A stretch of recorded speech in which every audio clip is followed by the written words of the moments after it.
Alright guys, I'm gonna go pick my very first watermelon ever got to grow, because normally I don't have success with watermelons. This year I got a little bit smarter than my normal years where I've tried to grow those massive watermelons, and I decided to go with the smaller varieties. So I did the rainbow sorbet, sherbet, whatever it is, that was on Renee Seeds, and this is what we ended up with. They're teeny tiny little guys, and the reason I think they're done is because their tendrils have dried. Here, they're sounding nice and hollow. And they're starting to yellow on the one side. So this one here should be ready. This guy, I'll wait another day or two and then I'll pick that one. I also have some moon and stars here. Those are not ready. The plants kind of went crazy and I've got watermelon spreading everywhere, but that's fine by me. I've got another little guy growing down in there, and then some cantaloupe is finally growing up here. So let's pick our very first watermelon. And we kind of have a little bit of a pool going for what color this is going to be.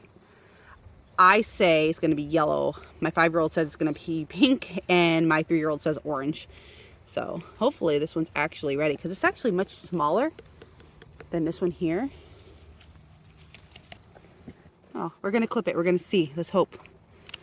Oop, and he fell out. I got to go around and get him.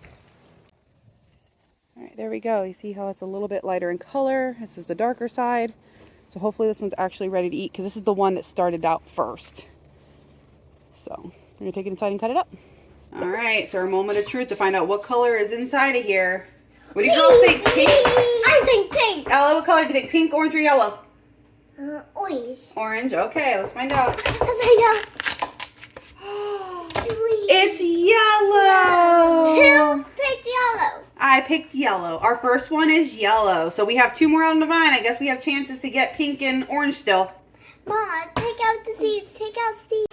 All right, this is the most fragrant watermelon I think I have ever smelled. Definitely smells much more fragrant than one you buy at the grocery store. And I'm allergic to watermelon, but I'm still going to try this because I'm curious. I am going to let it cool down a little bit though, because I can feel the heat coming off of it from being out in the heat all day. So I'm going to slice it and put it in the fridge to give it its best chance of tasting its best. But yeah, I'm excited for this. So thank you for popping in to watch us pick our first watermelon. There will be more.